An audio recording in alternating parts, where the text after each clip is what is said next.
Uno de los jugadores, por ejemplo, por los que le preguntaba ayer a José Félix Díaz era ni más ni menos que por Ceballos, teniendo en cuenta que es un jugador no solo muy querido por el Real Madrid y el madridismo en general, sino porque además era uno de los que faltaba por recibir la llamada del Real Madrid, en tanto en cuanto el jugador parece que quiere quedarse, pero siempre con oportunidades. Pues bien, hoy el diario AS, a pesar de que José Félix Díaz no desvelaba una llamada por parte de la directiva del Real Madrid a Ceballos, lo cierto es que hoy el diario AS, según sus propias informaciones, han decidido sacar ni más ni menos que esta portada a todo color con respecto a Dani Ceballos y afirmar algo que a mí no es que me extrañe, pero sinceramente no termino de creérmelo del todo. ¿Por qué? Porque hasta hace muy poquitas fechas el Real Madrid no había avanzado nada sobre el tema de Ceballos, más allá de que es un jugador muy querido, un jugador que puede aportar mucho, pero un jugador que para bien o para mal ocupa una posición en el campo que está muy colapsada de gente y que además todavía podría tener incluso más jugadores con la llegada de Jude Bellingham y no se la quieren jugar. Es cierto que al Real Madrid seguramente le gustaría renovarle, según el diario AS, como veis aquí, el Madrid ha llamado a Ceballos, pero en cualquier caso yo personalmente sería sinceramente discreto con esta información y moderadamente optimista, a pesar de que ya sabéis que yo por supuesto quiero a Ceballos un montón, le aprecio como madridista, como futbolista, como gran persona, como chaval que hace equipo, que hace club, independientemente de que esté en el banquillo o no, pero lógicamente él querrá saber también qué va a ser de su papel en el Real Madrid, teniendo en cuenta que si finalmente no es ese jugador que él cree que tiene que ser, ese jugador definitivo, ese jugador que cuenta siempre para Carlo Ancelotti o casi siempre, pues evidentemente terminará marchándose y lo entenderemos todos perfectamente. Al final un jugador tiene ambición y quiere jugar, no quiere estar calentando banquillo constantemente. Así que bueno, veremos a ver qué pasa con Dani Ceballos, pero de momento, según dice el diario AS, el Real Madrid ya le habría llamado. Así que muy moderados, muy prudentes y ya nos enteraremos a final de temporada. Y aunque era una noticia que salía ayer, lógicamente me tenía que hacer eco de ella por la gravedad del asunto, puesto que implica al Barcelona de manera total.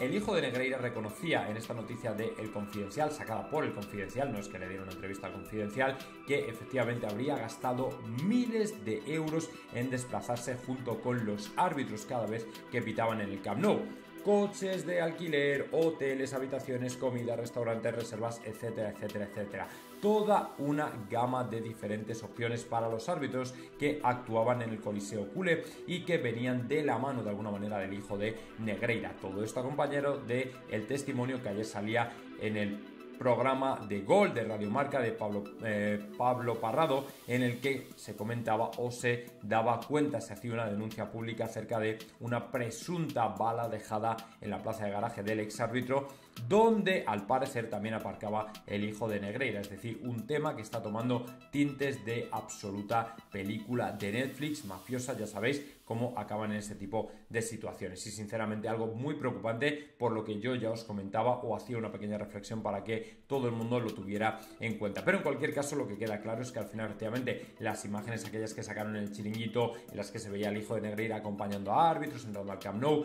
todo aquello era cierto, todo aquello era habitual y todo aquello ocurría con pasmosa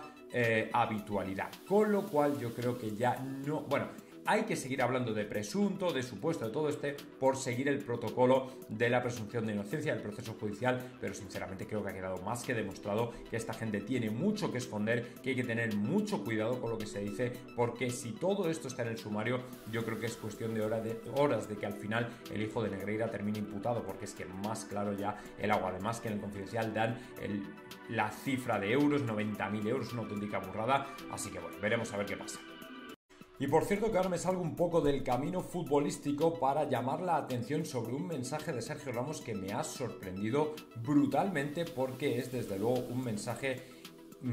denuncia, tweet denuncia que el exjugador del Real Madrid ha hecho precisamente en las redes sociales a propósito de la pérdida del verificado que le ha ocurrido a tanta gente, personajes, famosos, empresas, compañías, etcétera, puesto que ya sabéis que ayer o antes de ayer entraba en vigor la medida de la compañía de Elon Musk, en la que, por supuesto, todos aquellos que no hubieran pagado el peaje pues perderían el verificado azul. Pues bien, Sergio Ramos dejó un mensaje, no, desde luego, nada críptico, nada apocalíptico, bastante apocalíptico, de hecho, no críptico, pero sí un mensaje en el que deja claro que una muy buena sugerencia de cara al funcionamiento de Twitter sería, por ejemplo, eliminar o preocuparse más por los mensajes de odio en lugar de las verificaciones. Decía Sergio Ramos en inglés: eliminar la placa azul, forzar a los pagos y hacer dinero es una estrategia, pero eliminar, por supuesto, el odio, promocionar el respeto y hacer de Twitter un lugar mejor y más seguro podría ser otra, simplemente diciéndolo. Y lo acompaña de 2 capturas de pantalla en las que, como veis, en español se le desea este tipo de cosas, bueno, horribles, impresentables, absolutamente inadmisibles, de mensajes que recibe Sergio Ramos, que por supuesto ya digo que no son la mayoría, pero que son bastante desagradables, atacando a su mujer, a su madre, a su familia, con frases que a mí me parecen absolutamente despreciables y que absolutamente nadie debería comprar, y por supuesto todo el mundo deberíamos denunciar inmediatamente en cuanto se ve. Yo personalmente creo que en una red social es prácticamente imposible controlar todos los mensajes. Creo que este tipo de personas se retratan a sí mismos. Yo personalmente, cuando recibo este tipo de mensajes, que por supuesto también lo recibo, simplemente no es que no le preste atención, es que tampoco tengo tiempo para prestarle atención y ni siquiera le doy promoción. Yo personalmente no bloqueo a absolutamente nadie. Todo el mundo puede venir a decir lo que les salga de las santísimas narices. Yo personalmente no voy a perder ni un segundo en contestar, teniendo en cuenta que son ellos mismos los que se retratan. Me da absolutamente igual lo que hagan. Yo personalmente, como ya dije en su momento, soy de la vieja escuela. Hace 30 años, cuando alguien te tenía que decir algo, eso sí que era un momento tenso y caliente, o si tú le querías decir algo a alguien, se lo decías a la cara y te jugabas que te rompieran los dientes o rompérselos tú a alguien. Evidentemente, a mí que me insultan por Twitter es una versión edulcorada de lo que era, bueno, pues las cosas de antes. Así que, bueno, ahí queda la propuesta de Sergio Ramos, que me parece muy loable, desde luego, y ojalá que así sea.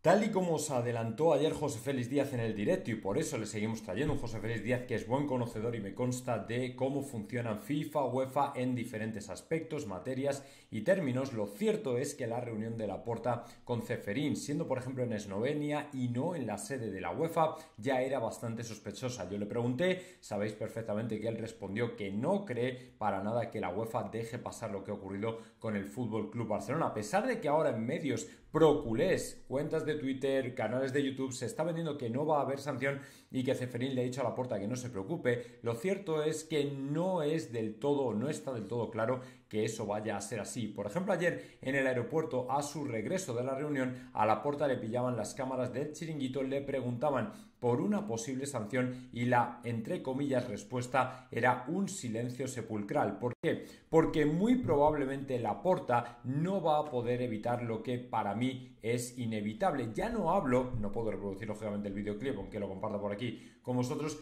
ya no hablo de una sanción, pero sí de una no invitación a la próxima Champions del año que viene, con lo cual sería el equivalente a una sanción, porque la penalización que vas a sufrir, entre comillas, a nivel de dinero, marketing, fútbol, etcétera, etcétera, es lo suficientemente grande como para ser considerado una auténtica sanción, o una sanción de hecho. Así que menos optimismo, más moderadamente, o yo les pediría mejor ser más moderadamente optimistas con el tema del Fútbol Club Barcelona, que también os digo a todos los que estéis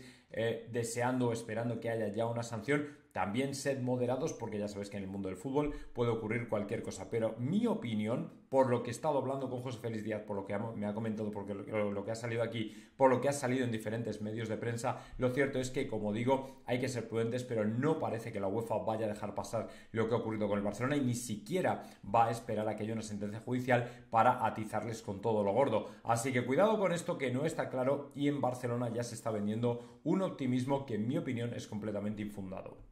Ayer salió una información de Mario Cortegana al respecto de uno de los aspectos del presidente, uno de los aspectos de Florentino que más han marcado su carrera como máximo mandatario del Real Madrid en los especialmente primeros años de su mandato, y también al comienzo del segundo término, no tanto así en los finales o en los últimos años, que como hemos visto los entrenadores han durado un poquito más. Mario Cortegana se descolgaba con un aspecto, una característica de Florentino Pérez, que es la impaciencia, y que además tampoco es muy inclinado a creer en entrenadores que son demasiado amigos de los jugadores. Por ejemplo, Florentino Pérez, sabéis que en su primera etapa, cuando llegó la dimisión, lo hizo porque entendía que había dado demasiados caprichos a los jugadores y que era precisamente eso lo que había convertido el vestuario del Real Madrid en ingobernable y que quizá hacía falta una mano férrea y dura. Pues bien, Mario Cortegana vuelve a apostar por esa línea dura que quiere Florentino para el banquillo del Real Madrid, teniendo en cuenta que prefiere entrenadores que no se vengan ni más ni menos que, no voy a decir a las rodillas porque nadie piense mal, pero sí que de alguna manera se inclinen ante los jugadores, ante su voluntad, y que de alguna manera estén todo el rato preocupados por lo que quieren hacer o no hacer los mismos. Es decir, hacer onces en función de lo que los jugadores digan, que los jugadores tengan demasiada presencia en las decisiones del técnico, que puedan llegar a afectar a la entidad o a la viabilidad del equipo, todo ese tipo de cosas que no quiere Florentino que se repitan. Por eso comentaban que Mourinho siempre estaba ahí. Pero sí que es verdad que Ancelotti al final habla por los resultados. Por ejemplo, Zidane también habló por los resultados, y te guste más o te guste menos, hay una serie de trofeos, una serie de hechos que al final respaldan su gestión. Una gestión que en general por todos es conocida pues de mano izquierda, de tranquilidad, de calma, de hablar, de tener buena relación con los jugadores. Entonces tú no puedes contradecir los hechos, con lo cual veremos a ver si efectivamente Florentino se inclina por otro tipo de perfil de entrenador, si Ancelotti sale, o por el contrario continúa en la misma línea.